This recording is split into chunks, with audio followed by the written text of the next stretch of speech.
तर आता पहा आपण necessary means that centripetal that force of friction opposes the centrifugal force. पण your frictional force हा जो फ्रिक्शनल फोर्स आहे, फ्रिक्शनल फोर्स म्हणजे आपला जो घर्षण बल आहे, it is not a reliable. हा रिलायबल नाही. Depend on the conditions. तुम्हाला काल मागच्या वर्षी सांगितलं होतं बा मी लॉज ऑफ स्टॅटिक फ्रिक्शन मध्ये नेचर आहे, देन सरफेस ऑफ मटेरियल, तो जो कॉन्टॅक्ट सरफेस आहे तो कसा आहे, स्मूथ आहे काय काय, त्याच्यावर हा घर्षण बल तुमचं डिपेंड आहे. सपोज रेनी सीझन मध्ये आता रोडवर पाणी पडलेलं आहे, रोडवर पाणी पडल्याने रोड ओला झाला, वेट तो ओलसर आहे आणि ओलसर असेल तर फ्रिक्शन कमी होईल. फ्रिक्शन कमी झालं तो सेंट्रिफ्युगलला बॅलन्स करेल नाही, म्हणजे गाडी तिकडं पलीकडं ती स्किड होईल. ते कारण आहे. रोडवर ऑइल पडलेलं असतं, पाहिजे गाड्या जातात त्याचं लिकेज होतं, ऑइल पडलेलं असतं, तरी प्रॉपर फ्रिक्शन मिळणार नाही. आपण बऱ्याच वेळेस पेपरला वाचतो गाडी घसरली, आपण बी घसरतो. पाणी असेल पडलेलं किंवा ऑइल पडलेलं असेल तर आपण घसरतो. तशीच व्हेकल आहे किंवा बऱ्याच वेळेस खूप जुन्या टायर असतील ते स्मूथ होतात आणि मग स्मूथ झाल्यामुळे प्रॉपर फ्रिक्शन मिळत नाही, म्हणजे आपली गाडी ला स्किड होईल. त्याच्यामुळे necessity of banking of road हे एक महत्वाचं आर्टिकल आहे पा, ते आपण. पण before going to that, what is banking of road, म्हणजे it's a very important article of your syllabus, that is the banking of road. Banking of road पहा, सोप्या भाषेत बँक करणं म्हणजे टिल्ट करणे. कोणाला टिल्ट करायचं?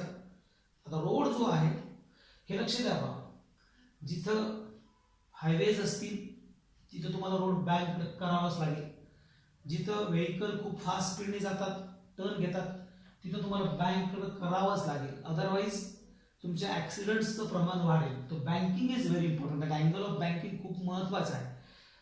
बऱ्याच ठिकाणी म्हणजे हायवेवरच तर करतातच पा, पण ॲज वेल ॲज जिथं रेल्वे ट्रॅक्स वगैरे असतात पा, तिथं सुद्धा हा बँकिंगचा कन्सेप्ट खूप महत्वाचा आहे पा. तुम्ही जर पाहिलं असेल पा हायवेजवर जे मोठे मोठे घाट असतात पा, तिथं तो रोड जर तुम्ही पाहिला तर व्यवस्थित सुंदर असा बँक केला जातो. खर्चिक गोष्ट आहे. जनरली आपल्याकडचे जे गल्ली बोळातले रोड आहेत किंवा आपल्या गावात खेड्याचे रोड आहेत तिथं काही रोड बँककडे केलेले नसतात, पण हायवेवर कंपल्सरी आहे.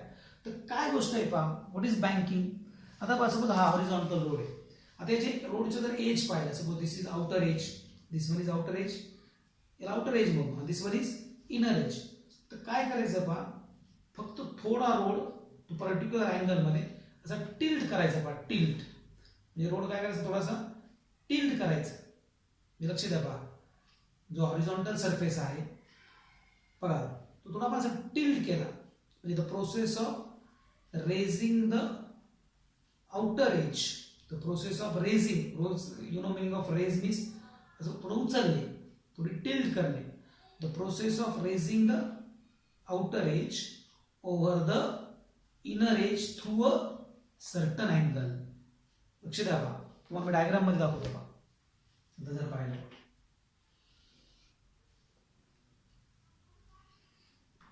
आपण मागच्या व्हिडिओज मध्ये हे सगळं झालेलं आहे, मी फक्त रिवाइज करतो बा परत. पहा आता लक्ष द्या पहा, the process of raising the outer edge over the inner age, horizontal surface. हा हॉरिझॉन्टल सरफेस तुमचा, आणि मग एवढ्या अँगलनी हा थीटा जो अँगल आहे, या थीटा अँगलने आपण त्याला थोडंसं असं टिल्ट केलं बघा. हे असं टिल्ट केलं कारण की फ्रिक्शनल फोर्सवर आपण रिलायबल राहू शकत नाही. आता बँकिंग ऑफ रोडची आयडियल कंडिशन काय, युअर रोड इज स्मूथ. आता स्मूथ का घ्यायचं, कारण स्मूथ जर घेतला तर फ्रिक्शनवर आपण डिपेंड राहणार नाही. आणि मग you have to want to take turn, आणि आपण प्रोसेस केली, the process of raising the outer edge over the inner edge through a certain angle. पहा इथं अँगल दिसला. Okay, now vehicle is here, your vehicle is here. आता परत तीच गोष्ट, आता परत this is which motion, accepted circular motion. So outward direction कोण असेल, that is the centrifugal force, that is mv² upon r. हा आहे तुमचा सेंट्रिफ्युगल फोर्स. तो काय करेल या व्हेकलला, तो या व्हेकलला असा स्किड करेल. परत तोच प्रश्न आला, व्हेकल स्किड करेल. आता याला कोण बॅलन्स करेल, हा महत्वाचा कन्सेप्ट आहे पहा. म्हणजे तुम्ही पुस्तकात ती डेफिनेशन व्यवस्थित पहा. The process of raising the outer edge over the inner age. आता याला कोण बॅलन्स करेल? हु बॅलन्सेस द सेंट्रिफ्युगल फोर्स. आता जर थोडा विचार केला तो रोड कसा आला पहा. आता if your surface is if your road is plane, your vehicle is here, ही व्हेकल आहे. आता नॉर्मल रिएक्शन कशी असेल? It is normal reaction always तुम्हाला माहिती आहे, it is perpendicular to the surface. आता लक्ष द्या पहा, युअर व्हेकल इज टर्न म्हणजे sorry your vehicle taking turn as well as road is banked, the process of raising the outer edge. कसाही road झाला, सरफेस कसाही असेल तर नॉर्मल रिएक्शन त्याला परपेंडिक्युलर असेल. लक्ष द्या पहा, for the balancing of that centrifugal force, centrifugal balance करायला फ्रिक्शनल फोर्स आपण चेक करत होतो. फ्रिक्शनल फोर्स रिलायबल नाही हे तुम्हाला मी सांगितलं. याला तर बॅलन्स करावं लागेल. याला कोणी बॅलन्स नाही केलं तर व्हेकल स्किड होईल, चालणार नाही. याला बॅलन्स कोण करेल हे आपल्याला शोधायचे. आणि मग आपल्याला इथं दिसेल who balances, m be the mass of that vehicle, m, हे सगळं महत्वाचं आहे. मग आता लक्ष द्या पहा, ही रोड थोडासा टिल झाला, नॉर्मल रिएक्शन सांगा मला कशी होईल. तर नॉर्मल रिएक्शन या सरफेसला कशी असेल पहा, अशी परपेंडिक्युलर असेल, बरोबर ना, अशी परपेंडिक्युलर असेल. म्हणजे कशी असेल पहा, या सरफेसला अशी तू ती नॉर्मल रिएक्शन असं परपेंडिक्युलर असेल. This is the normal reaction, that is N. आता ही 3D डायग्राम आहे, ही 3D डायग्राम आहे. याची 2D डायग्राम जर काढली आपण कशी असेल, नाही मागच्या व्हिडिओज मध्ये झालेलं आहे पाहिजे. ही याची 2D diagram. Your vehicle is here, okay, outward direction centrifugal force, okay. आणि नॉर्मल रिएक्शन याला कशी असेल, याला परपेंडिक्युलर असेल. नॉर्मल रिएक्शन याला परपेंडिक्युलर असेल. This is the normal reaction, angle theta. हे झालेलं आहे पहा. आता याचं या व्हेकलला मास आहे एम, म्हणजे याचा आणखी एक फोर्स आहे that is m g, that is the weight of the vehicle. तो एम जी डाऊनवर्ड डिरेक्शन असेल. आता या नॉर्मल रिएक्शनला, आता मागच्या व्हिडिओमध्ये तुम्ही पहा, हा अँगल थीटा आहे, दुसरा अँगल. आता या नॉर्मल रिएक्शनला जर रिझॉल्व केलं, we can get the two component. तुम्हाला माहिती ना पहा, आता ऍक्च्युली हा वेक्टर कसा आहे पहा, this vector in a plane of space, automatically plane मध्ये आहे, एक्स ऍक्सिस आणि वाय ऍक्सिस मध्ये आहे. मी तुम्हाला मागच्या वेळेस मी शिकवलं होतं पहा, असं हा रिझल्टंट वेक्टर आहे आणि या resultant vector in a plane. आणि ह्याला आपण जर रिझॉल्व केलं, you can get the two component, one component along x axis, other component along y axis. Means one is vertical and another is a horizontal. असा हा एक component मिळेल, एक हॉरिझॉन्टल मिळेल आणि व्हर्टिकल मिळेल. तसंच याचे पहा, या नॉर्मल रिएक्शनचे दोन कंपोनंट मिळते, एक व्हर्टिकल मिळेल बस, आणि दुसरा मिळेल तुम्हाला हॉरिझॉन्टल. आता मागच्या व्हिडिओमध्ये तुम्हाला मी सांगितलं अँगल सगळे आपण इथला तो 90 मायनस थिटा वगैरे वगैरे वगैरे, अँगल सुद्धा किती असेल याचा सांगितलं होतं पहा. मागं तुम्ही त्याचे दोन व्हिडिओ त्याच्यामध्ये पहा. This angle is theta N. The component along the angle is what, N cos theta, and it's perpendicular to this component. This component is a n sin of theta. आता लक्ष द्या पहा, इफ यू केअरफुली ऑब्झर्व, हा centrifugal force, बरोबर आहे, याचं काम काय, ते व्हेकलला स्पीड करणे. पण त्याच्या एक्झॅक्टली अपोजिट आपल्याला एक कंपोनंट मिळाला पहा, and that is the n sin theta. तुम्ही लक्ष द्या, तुम्ही कोणत्या फ्रेम मध्ये आहात त्या फ्रेमवरून कळेल. तुम्ही व्हेकल मध्ये असाल तर सेंट्रिफ्युगल फोर्सला हा n sin थीटा बॅलन्स करेल. आउटसाइड असेल टर्न होतो, ते n sin theta provides the necessary centrifugal force. तुम्ही कोणत्या कन्सेप्टनी घेता ते महत्त्वाचं आहे पहा. सो n sin थीटा काय करेल, या सेंट्रिफ्युगल फोर्सला बॅलन्स करेल. कसंही घ्या, किंवा n sin theta provides the necessary centrifugal force. हा खूप महत्त्वाचा आहे पहा. It's one of the component of the normal reaction, n cos theta and n sin theta. He ideal condition आहे पहा.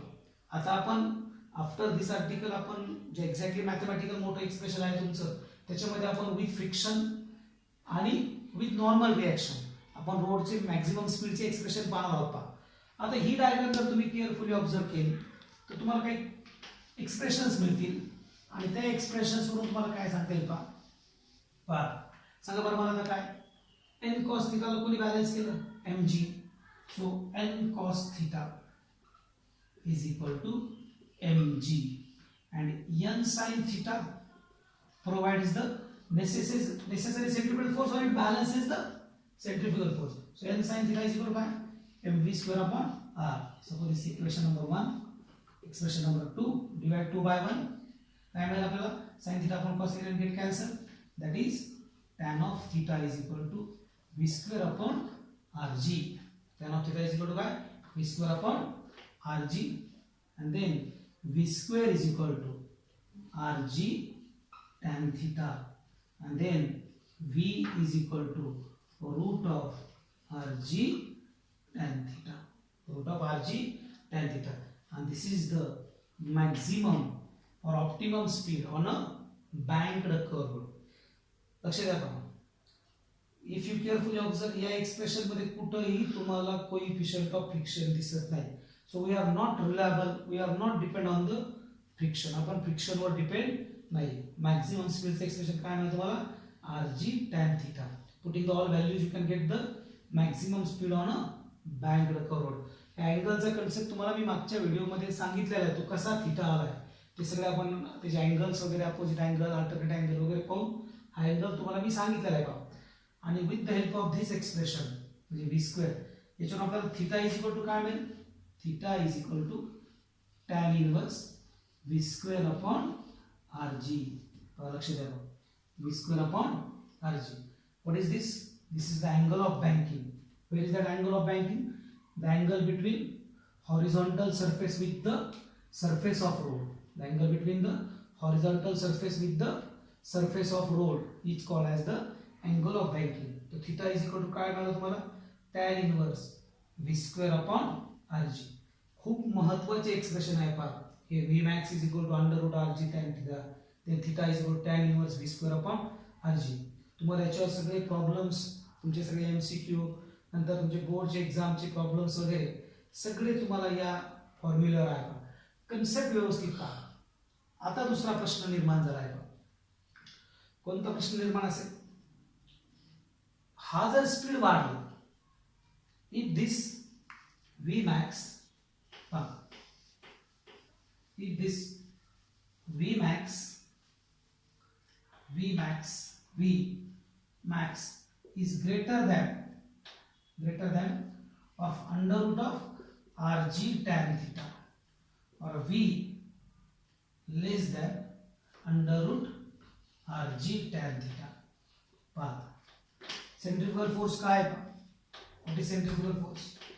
Centrifugal force is equal to mv square upon r.